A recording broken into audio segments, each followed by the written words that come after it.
신탁회사에 존재하지도 않는 목적물에다가 가압류나 가처분을 거니까 그거 자체도 또 무의미하고 실익이 없잖아요. 그러니까 신탁회사가 겁을 안 내는 거예요. 그냥 보면 웃어요. 우리 보고 뭘 어쩌라는 거지?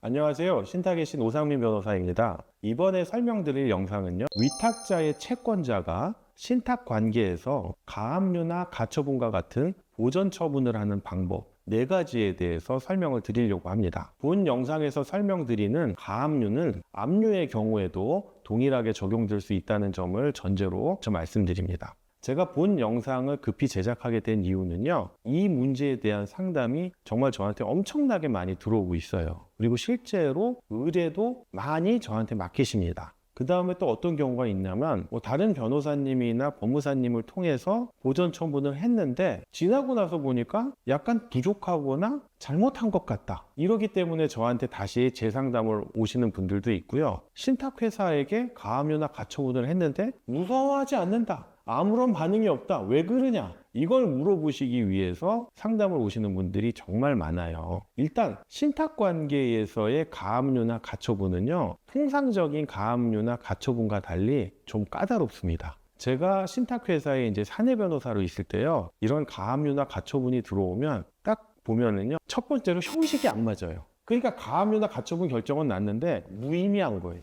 두 번째, 형식은 맞췄어. 가압류 가처분 결정도 났는데 신탁회사에 존재하지도 않는 목적물에다가 가압류나 가처분을 거니까 그거 자체도 또 무의미하고 실익이 없잖아요. 그러니까 신탁회사가 겁을 안 내는 거예요. 그냥 보면 웃어요. 이런 가압류나 가처분도 결정이 내려지네. 근데 우리 보고 뭘 어쩌라는 거지? 그러니까 겁을 안 내는 거예요. 하려면 정말 제대로 상담받으시고 정확하게 가압류나 가처분을 하셔야 되고요. 하기 전에 신탁 원부에 반영된 신탁 계약의 내용을 파악하셔서 위탁자가 수탁자한테 갖고 있는 그 해당 신탁에서의 채권들이 무엇인가를 파악하시고 정확하게 가압류나 가처분을 하더라도요, 신탁 종료 시점에나 효력이 미치거든요. 정확하게 해도 지금 될까 말까인데 애초부터 엉터리로 하면은 아무 의미 없는 가압류 가처분이 됩니다. 일단 제가 이거를 설명드리기 전에 채권자와 채무자 그리고 제3채무자가 무엇인지를 한번 설명드릴게요. 제가 채권자입니다. 그리고 여러분이 채무자라고 할게요. 그럼 채권자인 제가 여러분을 상대로 가압류나 가처분을 한다 그러면 일단 제일 먼저 뭐에다 하는 게 좋을까요? 채무자인 여러분 소유의 부동산이 있는지 없는지를 파악을 해요.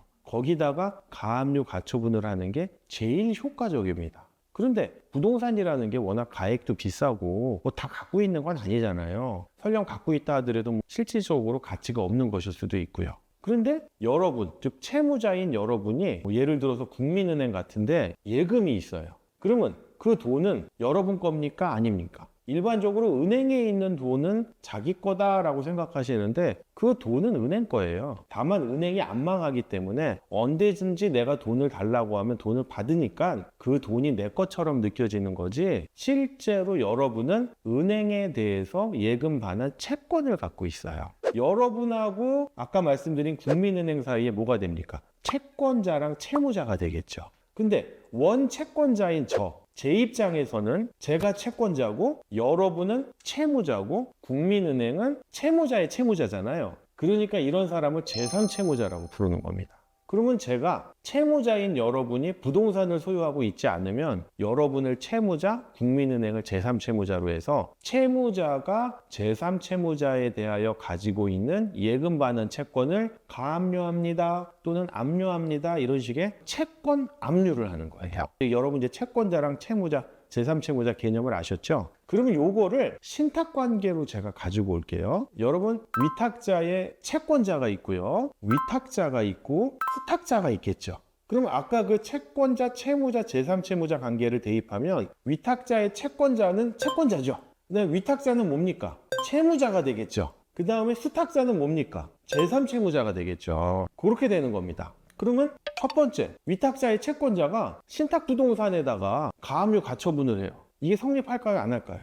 안 됩니다. 신탁이 되면 어떻게 됩니까? 신탁부동산의 대내외적인 소유권이 수탁자에게 이전되잖아요. 즉 수탁자 소유의 부동산이에요. 위탁자 소유의 부동산이 아니라고요. 그런데 채권자가 수탁자가 소유한 부동산, 즉 제3채무자가 소유한 부동산에다가 가압류나 압류를 한다? 이거는 안 됩니다. 이거는 신탁법에도 반해요. 신탁법에 보면 신탁재산에 대한 강제집행 금지 규정이 있고요. 그리고 채권자랑 수탁자 사이에 직접적인 채권 채무 관계가 없어요. 수탁자 소유의 부동산에다가 가압류나 압류를 할 수가 없는 것입니다. 그리고 가처분도 당연히 못하죠. 직접적인 채권 채무가 없으니까. 그럼 두 번째 하는 방법은 뭐냐? 위탁자와 수탁자 사이에 신탁계약이 있을 거 아니에요. 신탁계약에 따라서 위탁자가 갖는 채권들이 있어요. 수탁자한테 갖는 채권. 아까 여러분이 국민은행한테 갖는 예금 반환 채권이 있다고 했죠. 그것처럼 위탁자가 신탁계약에 따라서 수탁자한테 갖는 채권이 있어요. 제일 대표적인 게 뭐다? 신탁수익금 교부 청구권. 그거를 이 채권자가 채권 압류하는 겁니다. 그 다음 세 번째 또 뭐가 있느냐? 신탁이 종료되면 수탁자가 갖고 있는 이 신탁 부동산을 어떻게 합니까? 위탁자 앞으로 다시 이전하죠. 귀속을 시켜준단 말이에요. 그렇게 되면 이 위탁자는 신탁 종료에 따른 소유권 이전 등기 청구권을 수탁자한테 갖고 있죠. 이 소유권 이전 등기 청구권을 채권 압류할 수가 있는 거예요. 즉 위탁자의 채권자는 위탁자를 채무자, 수탁자를 제3채무자로 해서 신탁수익금 교부 청구권 그리고 소유권 이전 등기 청구권을 각각 가압류하거나 압류할 수가 있는 겁니다. 여러분 요 두 개를요 꼭 하셔야 돼요. 왜냐하면 하나만 해놓으시면 다른 하나로 신탁 재산이 빠져나갈 수가 있어요. 조금 복잡하실 수는 있는데 최근 대법원 판례 중에 이런 게 나왔어요. 신탁 수익 교부 청구권에 대한 가압류 또는 압류는 신탁 종료 시에 신탁 부동산에 대한 소유권 이전 등기 청구권에 대한 가압류와 압류를 한 것과 동일한 효력이 있다라는 대법원 판결이 있는데 변호사님 그러면 신탁 수익금 교부 청구권에 대해서만 가압류, 압류를 해놓으면 소유권 이전 등기 청구권도 당연히 가압류, 압류된 거 아니에요? 라고 말씀하실 수 있죠. 맞는 말입니다. 그런데 우리는 뭡니까? 돈을 받아야 되는 채권자잖아요. 그러니까 넘치게 하셔야 돼요. 그 대법원 판결은 딱 하나 나온 거고요. 이게 과연 내 사건에도 똑같이 적용될지는 아무도 몰라요. 그러니까 그냥 확실하게 각각 하세요. 각각. 그리고 신탁수익금 교부 청구권 가압류나 압류를 할 때는 그 개별 신탁계약에 따라서 추가적인 청구권이나 채권이 있어요. 즉 위탁자가 수탁자에 대한 청구권이나 채권들이 추가적으로 있습니다. 뭐 정상금 채권이라든지 시행사 운영비 채권이라든지 이런 것들이 추가적으로 있을 수 있어요. 그것까지 포함시켜서 신탁수익금 교부 청구권에 대한 가압류나 압류를 진행하시면 되고요. 그 다음 결국 신탁 종료란 뭡니까? 신탁기간 만료 또는 신탁 목적 달성에 따른 종료 또는 신탁계약의 해제 또는 중도 해지로 인한 종료거든요. 이런 사유들을 다 써주셔야 돼요. 그 다음에 요거는 이제 실무적인 건데 저는 원래 한 번에 채권 압류를 할 때 신탁수익금 교부 청구권하고요. 소유권 이전 등기 청구권을 동시에 압류합니다.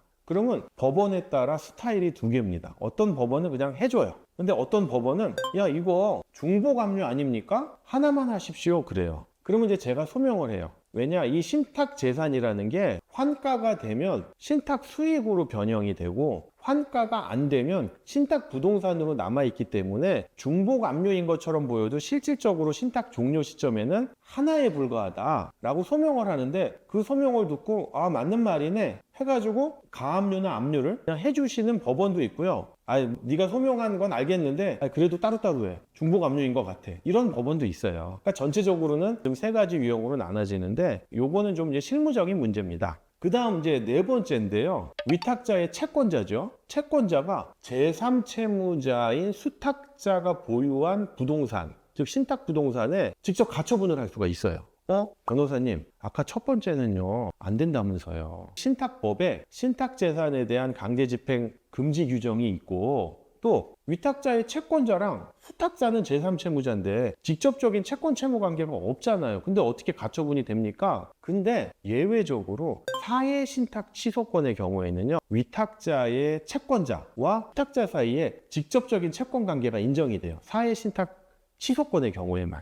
즉 피보전 권리를 사회신탁 취소권으로 해가지고 신탁부동산에 대한 처분금지 가처분을 할 경우에는 예외적으로 위탁자의 채권자와 수탁자에 대해서 직접적인 채권 채무 관계를 인정합니다. 요 경우에 한해서만 신탁부동산에 대한 직접적인 처분금지 가처분이 가능해요. 그 다음에 마지막 5번째는요. 이거는 이론적으로는 가능한데 현실적으로요. 저는 딱 한 번 봤어요. 그만큼 성립하기가 어렵습니다. 뭐냐면 여러분 위탁자와 수탁자 사이에 얘네들끼리는 또 채권자랑 채무자잖아요. 내 입장에서 보면 채무자, 제3채무자지만 지들끼리는 채권자, 채무자니까 이 위탁자가 수탁자가 보유한 신탁부동산에 대해서 직접적으로 채권 채무 관계가 성립하니까 처분금지 가처분을 할 수가 있어요. 근데 위탁자가 이 처분금지 가처분을 해태하고 안 하고 있어요. 그러면 위탁자의 채권자가 위탁자를 대신해서 대위에 의한 처분금지 가처분을 할 수 있어요. 근데 이건 이론으로 가능한데 성립하기가 왜 너무나 어렵고 까다롭냐면 일단 가처분 성립 요건을 구비해야 되죠. 그리고 추가적으로 뭡니까? 아까 대위에 의한 가처분이라고 그랬죠. 그러니까 채권자 대위권의 행사 요건까지도 구비를 해야 돼요. 이걸 갖추는 게 너무 어려워요. 그렇기 때문에 이론적으로는 가능한데 저도 15년 변호사 생활에다가 변호사 생활하기 전에 제가 또 신탁회사에서 근무를 했었잖아요. 그것까지 포함해가지고 딱 한 번 봤습니다. 그 정도로 어려운 가처분이에요. 어쨌거나 본 영상을 통해서요. 위탁자의 채권자가 신탁관계에서 가압류나 가처분 또는 압류를 하는 그 방법을 정확하게 숙지하시는 계기가 되었으면 좋겠습니다. 본 영상이 도움이 되셨다면 구독과 좋아요 부탁드립니다. 감사합니다.